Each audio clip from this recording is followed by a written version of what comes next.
may na-mention kayo, Coach Nooks, na question. Ikaw, do we consider defense now as a skill? Siguro let's tackle about that a bit. And ikaw rin, may na-mention ka, may itatapon ka sa aming question. Yeah, may tatapon ako sa'yo. So, Sa inyong dalawa, actually. Ano bang gusto niyo munahin, Coach? Yun muna sa'yo or kay Coach Mark? Kay Coach Mark na kasi siya yung nagsalita kanina. Okay. Sige. Sige, medyo controversial kasi ito eh. Hot take direct, paki-focus na. Joke lang. Hot take to. We've mentioned kanina on both sides. We've been talking about players and the highlight culture. Pero behind the players, meron tayong organizers, parents for grassroots, high school, kahit nga college, di ba? We also have coaches and officiating. So, parang unfair naman kasi na sinasabi lang natin na ang highlight culture ginagawa or pinapractice widespread ng players.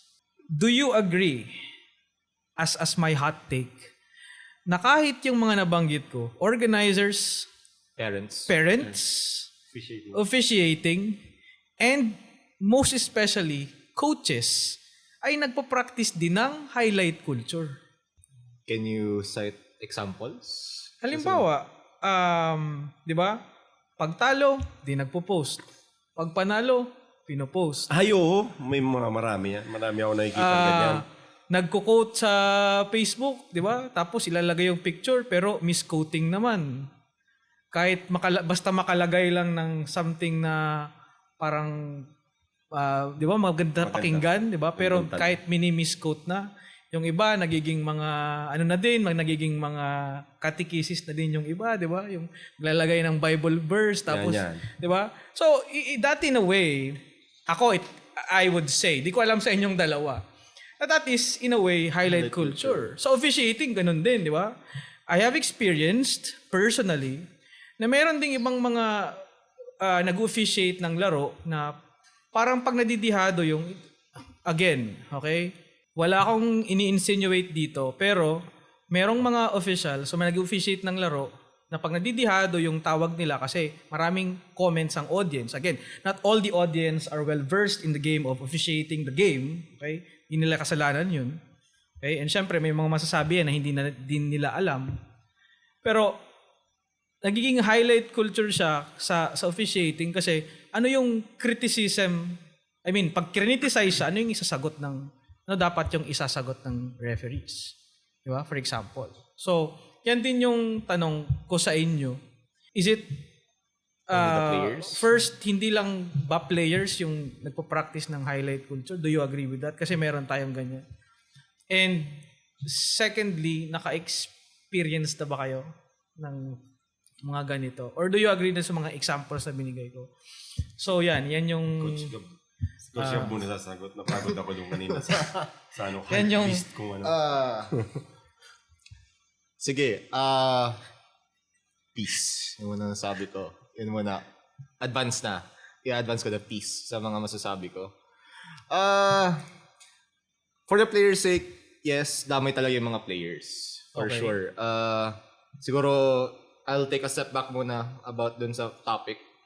I can definitely say that highlight culture has definitely affected our game for me negatively if we're going to look at the through sa grassroots level and going through sa high school level or even sa collegiate. Kasi through highlight culture dun sa mga ginagawa nila or sa nangyari na ngayon, as we can all see, halos nawawalan talaga yung essence ng game. Nawawala na yung fundamentals per se. The way you play the sport now has been greatly affected with highlight culture. Or nangyari ngayon with highlight culture. So, is it killing the game? For me, yes. Yes talaga. So, moving forward with, besides the players, kung coaches, referees, parents, do they practice organizers, do they practice highlight culture? Yes. Sadly, if almost i-relate natin yung definition earlier with highlight culture in their own way. Like, iba naman ang pakita nila sa coaching, iba rin naman ang pinapakita ng parents, ng organizers, ng referees. Most especially sa coaches, ang dami ko nang nakikita ngayon on social media. Okay. Kung ano-ano yung mga ginagawa nila, just Nagko-coach, may microphone. nagko-coach na may microphone, ang iba May personal na nagbi-video, ganun. Ay, sorry. Pero Sige, sa coach. NBA kasi, di ba, meron ganun eh. yung Oh, mic yung up, on mic up. mic up. Pero okay, iba-ibang oo. context yun. Like yung Iba NBA ng- mismong nag-ano eh. Ngayon, ang nahalata ko is there are certain individuals na nakita ko it's either na-share or nakikita ko lang sa timeline ko for some reason na kahit di ko man fina-follow. Hindi ko fina-follow yung person or yung page pero lumalabas for some reason. But anyway, ayun, may mga nagsa-self-advertise. They're self-advertising themselves through highlight culture na I'm a coach, ginagawa ko to. Mga I'm doing and I'm posting different things to get my name out there para ma-boost yung ego ko. Parang nakakalimutan na tuloy natin na or nila as coaches na nagko-coach ako because I want to help these players. I want to help my players grow. I want to help my team grow. Pero ang nakita ko for me, nakita ko is that some coaches use highlight culture as a way of platform na para makilala lang sila, para ma-boost lang talaga yung ego So yan nila. yung parang pro ka doon. Pro ka doon sa part na yun. No. Marketing? No, I'm dun, Ako pro ako dun sa marketing aspect. Sige. Binibuild nila yung name nila. binibuild nila yung name, yes, pero yung actions kasi, parang yung nagpo-post ng mga Bible verse. Ang iba may Katikisis ba yan, coach? Katikisis. may di naman related yung picture dun sa Oo, okay. Liga ba ng Dun mga sa caption. liga ba ng seminarista yan? Baka kaya may Bible verse. or may mga personal may nagvi-video sa kanila. And per se, and yung mga unnecessary actions na ginagawa nila on video Yeah. na hindi ko na i-mention. But, Meron ba? Parang wala naman eh. Meron, may nakita ko. meron. May nakita ko. So, that's for me. Yeah, again, yes, hindi lang players ang affected or gumagawa ng highlight culture. It's also the parents, the coaches, organizers, and even the officials. So, that's for me. May nakalimutan ba akong sagutin? Wala na. Sasaluin ko na lang. Sige. Go, Sige, coach. Go. Pasa. Go ahead, coach. Go. Yun na nga na-mention ko kanina. Sabi ko, marketing-wise, if you gusto mong sumikat sa Facebook, go! Diba? Gusto mong sumikat sa Facebook, dyan sa kakapost mo about sa... Kasi di lang naman nakakakita niya, majority pa nga nakakita niya, hindi ka naman kilala. So you can create a fake image out of that, your own mantras, your own hashtags, your own Bible verse. You can fake it in social media.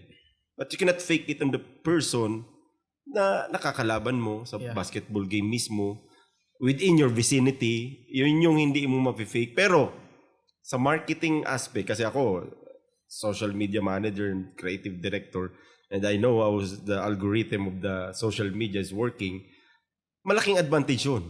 Kung in the near future gusto mong sumikat, kasi kung hindi ka naman sikat, hindi ka naman makakapunta sa big stage eh. Diba? Kung nagko-coach ka lang dyan somewhere in tabi-tabi, tapos nang mga nangangarap kang mag-coach sa Manila, you have to build, you have to rebrand, or you have to brand your name. And that making, kahit masama yung pag-uugali ng coach na yon, dahil nga marunong siyang mag-market ng kanyang sarili through his posting na selected, na filtered, abay, nakakaloko din. Pero syempre, deserve niya naman yon na sumikat siya kasi pinaghirapan niya naman yung image niya ganun. Yung online image niya. Diba, coach? Advertisement. Tama. With regards to naman to the parents, syempre ako bilang magulang din ako, may na-overshadow, naulit na naman ng overshadow ko yung pagmamahal natin sa ating mga anak. Yung tamang pagdidisiplina dahil kinukonsinti natin. Yung kanilang, okay lang yan, hanap na lang tayong bagong coach o hanap time, kaya naman natin bilhin yan o ano yan. Na-overshadow yung tamang pagdisiplina dun sa bata, na-forgot yung the true meaning of sports and team sports. Dahil nga nakukonsinti natin kasi dahil nga siguro sa pagmamahal din natin doon sa anak natin na gusto natin na mapabuti siya, gagawin natin lahat kahit negative pa yan na to the point na didisiplin lang ng coach Ipopost mo na sa social media, highlight culture na siguro yung mga ganun. Hindi, minsan may nakikita ko, hindi pinasok, irarant na sa social media ng parents. Together yan doon sa mga officials and mga nagpapalaro. Lalong-lalo na doon sa kung officiating ka, you're paid to do your job. Part yan ng job mo. Na mag-explain. Mag-explain and also part din ng job mo na minsan namumura ka. Kasi yun nga, we accepted natin na hindi naman ikaw perfect as officials. Kaya you have to accept it. And pag dinala mo yan sa social media, lalong nagkagulo na. Kasi pag nag-social media ka na, iba-iba na magko-comment dyan, to the point, madalas ka na stress ka pa kasi baka siguro nagkakaroon ka ng kaaway. Dahil nga itong player na to or itong coach na to may sinabi about sa'yo, total ikaw yung game officials, might be as well considered na lang na wag na lang maingay. Kasi mga Pilipino, makakalimutin. Pag tagal-tagal niyan, wala na yan. Diba?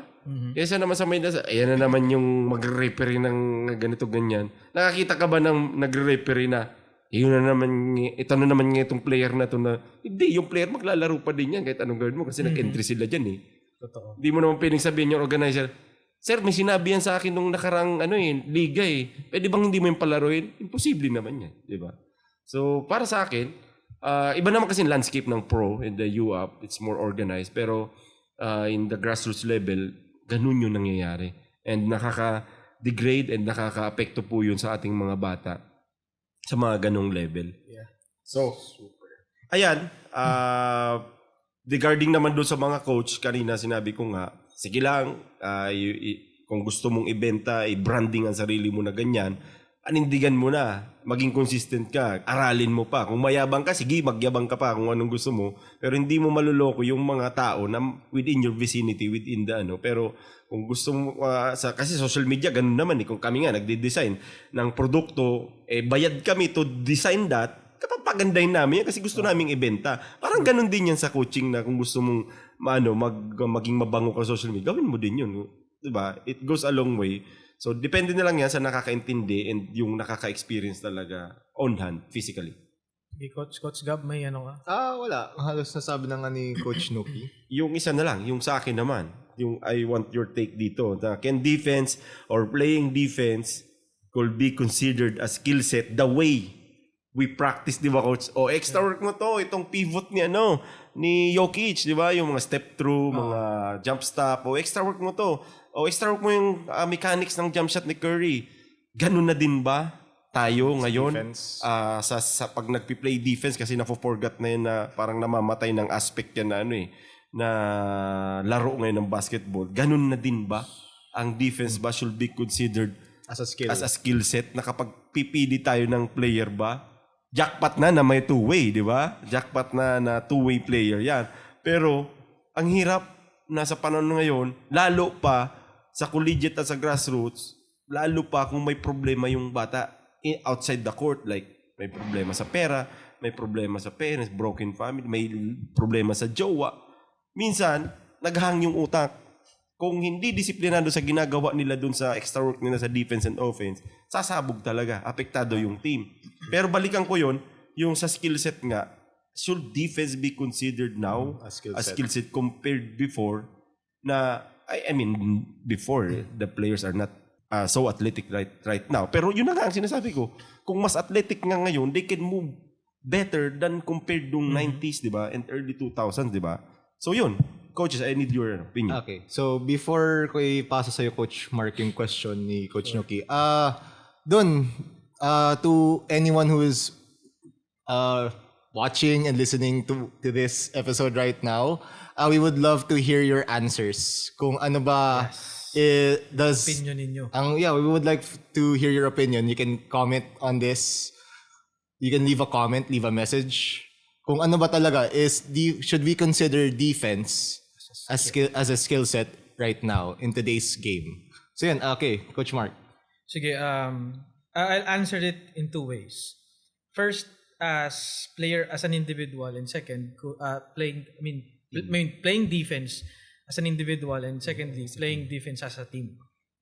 Kasi again, as I said a while ago, playing defense as an individual, average to good defense as an individual is a hard task. Okay? And it should be a skill kasi dapat dinidevelop yan ng coach sa grassroots level. And since skill set sana dapat dinidevelop over time,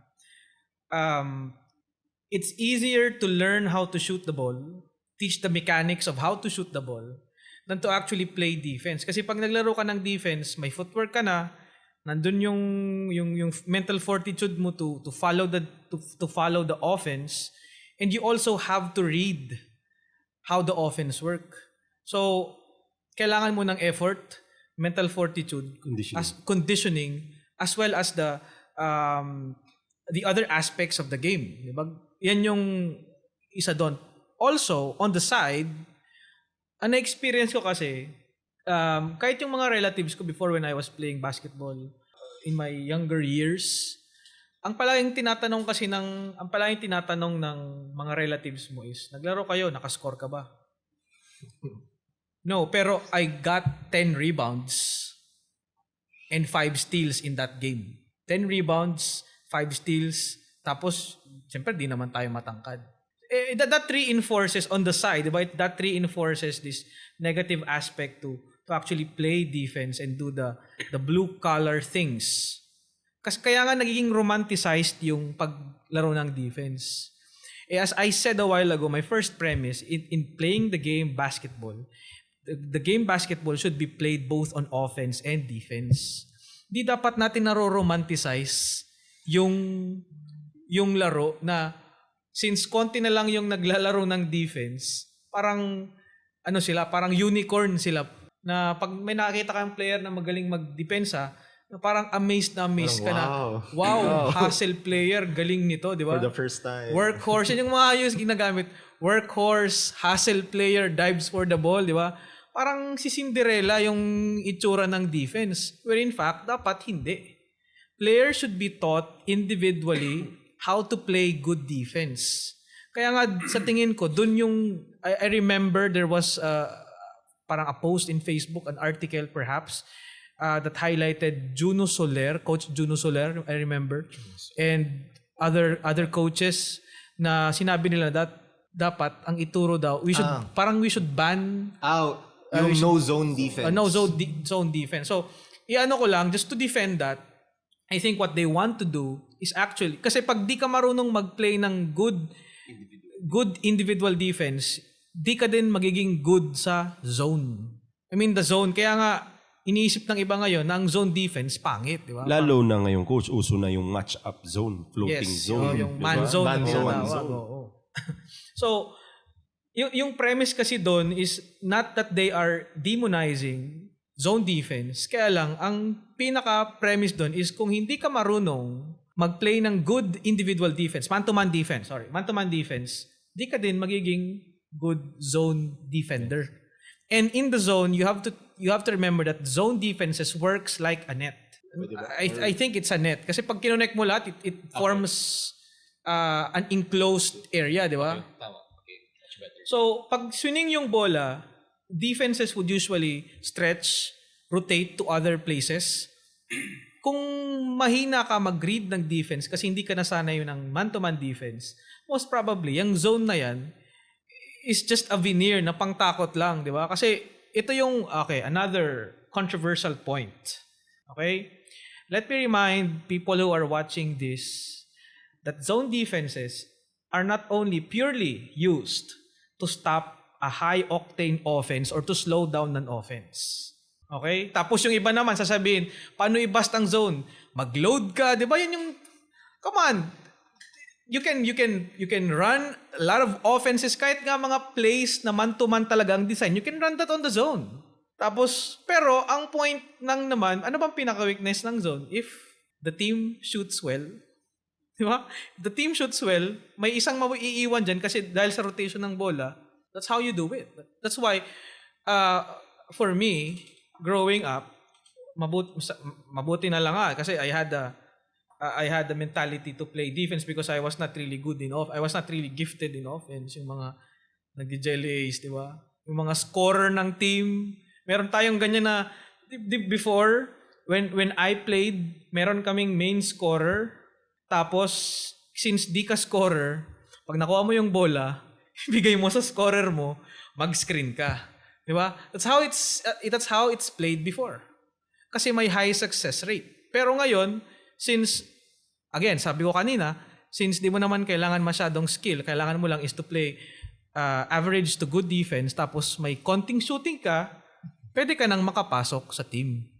So, yeah, going back to answer it finally, defense is a skill because of the requirements it needs. 1, footwork. 2, cardio. 3, the way we read the offense, anticipate. 4, syempre, kasi pupunta na ako sa going to that, kasi individual pa lang, team defense, how the coach teaches defense. Kasi kung di naman well-attuned sa sorry. Let me say this. Hindi lahat ng coach marunong magturo ng defense. That's it.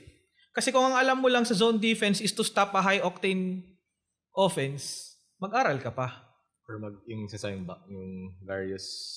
Yes, like, yung like box and one. yeah, mga box and one. Triangle and two. Triangle and two to stop the star player. Actually, that's not the point of why you play zone defense. You play zone defense kasi it works like a net nga. Di ba? So, pag nakapasok ka sa net, yan yung gusto nila. Parang isda nakapasok sa net. Pag yung isda, nag-push dito sa side na to, yung na 2-3 zone, syempre, yung may corner dito, kaya nga ang favorite na play ng mga coaches sa zone is load. Pag nag-load ka, not to demean, okay? I'm sorry. Not to demean. Pero pag nakikita ako ng kalaban na ginagawa is load lang every time on a zone offense, natatawa ako. Yun lang, okay? Nothing more, okay? Let's leave it there. Tapos na tayo dyan. So, yun may coaching, and on the side going to my rant on grassroots, importante kasi yung effect ng parenting sa mga players. Kasi kung yung mga parents, ang tanong ka agad pag uwi, nakascore ka ba? Hindi ka nakascore, wag ka na maglaro. Yeah, exactly. Di ba? Wag ka na, nakascore ka 2 points. Ilang minutes ka naglaro, di ba? Without looking at the other intangibles. Di nga siya intangibles kasi nire-record yan sa box score eh. Problema din sa atin sa mga liga ngayon, yung mga mini-midget, yung mga barangay level, recreational leagues, may mga score sheets yan, yung sa officials. Hindi naman nire-record kung ilan yung rebounds mo. Paano naman kasi coach mara-record? Yung nag-operate ng timer, isang tao lang, saka yung nag-stat sa dalawang team, isang tao lang. Ano naman yan magiging accurate? Yung pati nga yung rebound and stats and steals yan, hindi yan accurate sigurado kasi iniisip mo na paano pipindutin yung timer, nag-iisip ka pa kung anong ginawa nun, sino nag-assist doon, sino naka-rebound doon. Exactly. Yan din. Kaya nga nagiging unidirectional yung tingin ng mga players at ng mga enthusiasts, pundits, and would-be coaches ng laro na it's only about offense. Kaya to make it easier sa mga nagpapaliga kung sino yung magiging best player, napin mo lang dyan yung highest pointer. Oo, yung maraming circle. Yung maraming shoot. Ilan yung shoot niya. No, yan na, best player na yan. Pag makita mo, tapos hindi nagdidepensa, parang referee din, nasa port lang tumatakbo. Tapos best player kasi nga siya yung pinapashoot. Parang unfair naman doon sa mga hardworking talaga. Pero it is what it is. Kasi nga, sinasabi ko, part din ng isang liga na yan siguro, isa lang ang nag-table official saka nagpapindot ng timer, lang accuracy. So, mag-aaway-aaway the next game yung kung sino magbe-best player. Kasi, puntos lang pala. Sabi nga ngayon, magbuaya ka lang, sigurado kang best player ka. Yun na yung kasabihan ngayon. Kung gusto mo ma-boost yung ego mo sa social media, magbuaya ka. Istira ka lang ng tira. Saka dagdag ko lang kasi baka ma-misinterpret ako kanina. Hindi dahil natatawa ako pag load lang ang ginagawa. Sometimes load offense works, especially kung skilled yung mga players. Kasi simple lang, okay? Baka sabihin nyo, Hater ka ng load. hater ako ng load, okay? Hindi. Baka sabihin ng iba, hater ako ng load. Hindi. Kasi, well, let's leave it there. Siguro, alam nyo naman kung Namomodify naman kasi yung load eh. It could be a decoy a lot of times. It could be a decoy. It will be successful at the first and 2 possessions pero kabubuhan na lang ng kabilang team kung hindi nyo pa ma-detect agad yung load na yan. Once ma-detect na, you go to the plan B kung ikaw yung offense. So pakatin mo sa gitna kasi kukunin mag-flash nila ka yung sa side, middle. magpa-flash ka sa middle. Yun na, solve mo na yung load. O pag na-detect ulit yung middle, pag na-receive ng middle, swing mo doon sa weak side, yung bola. Sana may shooting yung point guard. Yan lang. Kung may shooting. Kung may wala. shooting. Okay, so to answer Coach Nuki's question, I do agree with Coach Mark na excuse me, na defense is considered a skill. So same as shooting, attacking the basket, Making the right pass. making the right pass, even nga rebounding, boxing out, it's also a skill. So just like any other skill, you have to develop it. You have to develop it. So it is very crucial, again, babalik tayo sa grassroots. Very crucial sa grassroots level, ongoing to the high school and collegiate level, on how will the coach teach defense. So I was fortunate enough playing in high school, or to be specific, sa senior high, as Coach Nuki and Coach Pete as my coaches. They put a great emphasis on playing defense, both individually and sa team defense. So, dyan talaga, pinulido talaga almost everything. So, from sa pag-position namin ng katawan, keeping our hands active, twisting of the hips, angling our position kung saan namin gusto ipa-drive yung player, and all helping and other things with defense. So I'm very fortunate enough na polish yung skill set ko, and even mga former teammates ko when it comes to defense. So to answer Coach Nuki's question, yes. So may gusto ka pa, Coach? Yes. May gusto ka pang i-add, Coach? Okay. Madami akong naalala sa senior yung dalawa eh. Na-forgot natin. Yung communication, isa din yan sa Yeah, defense. communication. Diba? Given. Isa din yan, yung pagsasalita na problema natin ngayon. Kahit ang dami, kahit sa ibang team sigurado, may mga players tayo hindi nagsasalita na makakatulong sana in playing defense. Right? Lalo na yung mga nasa front court, yung mga big man natin, o magpipick and roll sa left or sa right, o left. Pasalitain mo yung player, hindi yan magsasalita. Eh ikaw naman, kung ikaw ang galing mong defend, nakatutok ka talaga, on-ball defender ka, talagang ayaw mong palusutin talaga, magaling yung lateral mo, tapos bibigyan ka bigla ng screen ng malaking mama, boom, iwang ka. Eh kasi may kasalanan din yung big man mo, nakakampi or kakampi mo, na hindi ka man lang sinabihin kung saan manggagaling yung screen, kung sa left or right. Diba? Or even yung coach din na hindi nag-communicate, bantayan mo yan sa kanan kasi puro kanan lang yan. I-push mo sa left para hindi ka maiwan. Diba? Communication. Yeah. Next is, yun na nga. Ito, curious ako at nagtataka ako. May mga player, ang galing ng spin move towards the basket. Kala mo, diretso, biglang kang pipinahan ka, mag-i-spin mo biglang mag-euro step, biglang mag-slow 1-2 step. Eh, sa defense, bakit hindi nila maayos yung footwork? Meron din naman ako one time naging kakampi. Nag-try siya mag-defense. May desire siya. Kaso baliktad, walang footwork. May isa naman, may footwork sana kasi nga magaling nga yung niya. Ang problema, walang desire. Walang desire kasi nga nagre-reserve ng energy for his offense. Which we will go back again to the highlight culture. Yeah. Kasi nga, sinasabi namin kanina, wala naman tayo halos na experience ng defensive highlight culture. Pag sinabing highlight culture, parang naka-stick na yan, na offense yan ang pinag-uusapan when we say highlight culture. Yun yung masama na nangyayari ngayon. Inanak na kukuha na nung mga bata. Pag sa pro kasi, pag ginawa mo yun with all the live stream and high definition cameras na pwede mo naman habulin, papahinga ka, tapos sasabihin mo sa coach, papahinga lang ako sa mamaya, babanatan ko sa offense. Mamumura ka niyan sa professional, di ba? Babawasan, baka pati sahod mo maging niyan. Di ba? So as possible, full package ka. Yeah. But yet again, it will depend sa coach and manager. Kung nasa pro level it will depend sa coach and sa management kung kukonsintihin ba nila yan na hindi nagdidepensa. Kasi sige na, sa opensa naman yan, asahan natin yan. Bigyan natin ng quality screens kasi bubuhatin tayo yan sa offense. Pwedeng ganun yung maging setup. Pero yung mga yan sa professional, Bira naman, hindi naman sila yung gumagawa ng mga highlight reel nila na James Yap with the 1 million moves, a man with the million moves. Wala ngang 30 wala ngang 20, ginawa yung 1 million moves. Sino ba nakaisip niyan? Di ba? So, pag sa professional, hindi yon. Hindi masyado problema yung highlight culture kasi hindi sila nag-end. Ang problema nung highlight culture natin dito na dapat maiayos natin mga coaches sa grassroots, sa collegiate, lalo na yung mga outside Manila kasi kita mo naman pag UAP teams talaga yan.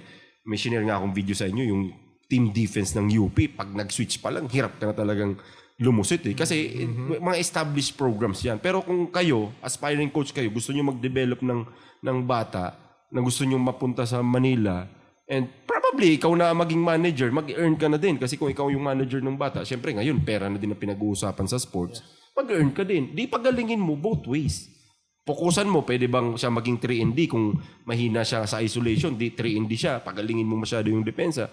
Pero, kung natuturo mo yung magandang skill set sa offense sa mga footwork, sa tingin ko, with proper desire and conditioning, kaya naman yung kaya naman yung pagdepensa ng maayos, naapektuhan lang nung highlight culture kasi baka wala akong may post mamaya pag hindi ko to yung layup na, i-reverse pa.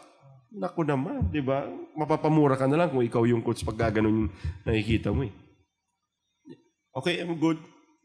Okay. Ikaw, Coach Mark, you're good? May gusto ka pang i-add? Ano lang, just very short note dun sa sinabi ni Coach. Yeah, I think what we've established, di ko alam kasi pro ako I will still maintain my position that highlight culture is good. Pero, from what I got from him is, nandiyan na talaga yung highlight culture. It's there to stay. Highlight culture is there to stay. But the good takeaway I got from Coach Nuki is this, that if you are a coach in the grassroots level, kasi di naman mawawala yung highlight culture, teach little kids basketball by playing both on offense and defense. Okay, and hopefully, sumunod yung iba, yung organization, yung mga organizers, mga parents, referees, and especially coaches na di nila ma-misconstrue yung highlight culture na yun. Sorry coach, to interrupt. Alam niyo maganda nga yung ginawa nung Bukal. Yung Bukal natin dito na nagkaroon na ng Best Defensive Player of the Year. The game. So bukod dun sa Best Player of the Game, meron na ding ina-awardan na Best Defensive Player. Dipog. Oo, Dipog. Sana ganun na din ang gawin nyo sa grassroots level ng mga nagpapaliga dyan ng mga recreational para naman at least kung same recognition yung ibigay nyo dun sa bata na Best Player of the Game. Primarily kasi pinipili nyo talaga yung pinaka-highest pointer. O di gawin nyo, meron na ding Best Defensive Player of the Game so that na-encourage yung ganun na rin na naman, nag-i-ego boosting tayo sa social media. Siyempre, ipopost din ng bata, best defensive player of the game ako, may 12 rebounds ako, 5 steals, 2 blocks. O di at least, naboost din yung ego niya, might as well encourage other players, kung hindi ko to kaya sa offense, sa defense ako magbe-best. Diba? Yeah. I agree. So yun, siguro that ends our very, very, very fruitful discussion. So, maraming hot takes, maraming very controversial takes or ideas or kung ano man mga nasabi ng dalawang kasama. So, Di ka kasali doon. kasali ako doon, sorry. So yun, I do hope that you guys learned a thing or two when it comes to highlight culture. So we would love to hear your thoughts about it. So are you pro highlight culture or no? So that's about it. Again, I'm Coach Gab. Coach Nuki.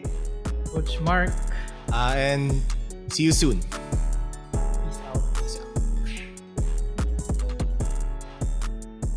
Always remember that if you love and respect the game will love and respect you back. But this by no means an opening to try to own the game because no one owns it. So if you love our content, if you love our takes on basketball or whatnot, feel free to follow our Instagram account and Spotify page.